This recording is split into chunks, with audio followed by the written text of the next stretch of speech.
وہ طاقتور ذات ہے، وہ قادر مطلق ہے، وہ کبھی بڈھا ہوتا نہیں ہے، اولاد کی کیا ضرورت ہے۔ اللہ اس پٹھان کو جزائے خیر دے۔ عیسائی مولوی نے کہا، پٹھان نے پوچھا مولوی صاحب کو، کہا مولوی ہٹ تو خوچا ہم اس سے بات کرے گا۔ وہ پٹھان عیسائی مولوی سے کہا، عیسائی پادری سے کہا کہ اللہ کے کتنے بچے ہیں؟ کہا ایک ہے۔ جو بائیڈن کا اور ٹرمپ کا مذہب بھی یہی ہے، اور ہمارے والے وہیں سے سیکھ کر کے آئے۔ اور یہودی سے پوچھا کرو کہ کتنے بچے ہیں؟ کہتے ایک عزیر ہے۔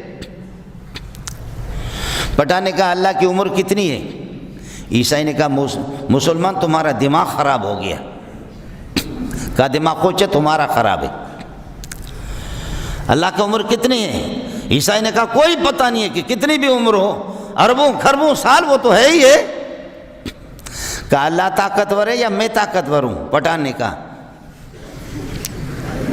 عیسائی نے کہا بکواس کرتے ہو، اللہ زیادہ طاقتور ہے، اللہ زیادہ طاقتور ہے۔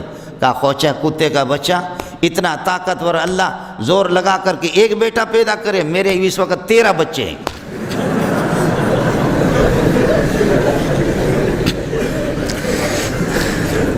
تیرہ بچے ہیں میرے۔ لوگوں نے تالیاں بجائی، عیسائی کو کس کس کر کے تھپڑوا، اپنے عیسائیوں نے بھی اس کی پٹائی شروع کر دی۔ کہنے لگے کہ کیا معقول بات تو تمہارے پاس ہے ہی نہیں ہے۔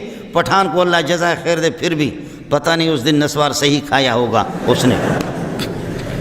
اس نے اچھا کر دیا، ذلیل کر کے اس کو چھوڑ دیا۔ آدمی کا دماغ خراب ہو اس طریقے پر ایسی باتیں کرے۔ سبحانہ اللہ الواحد القہار۔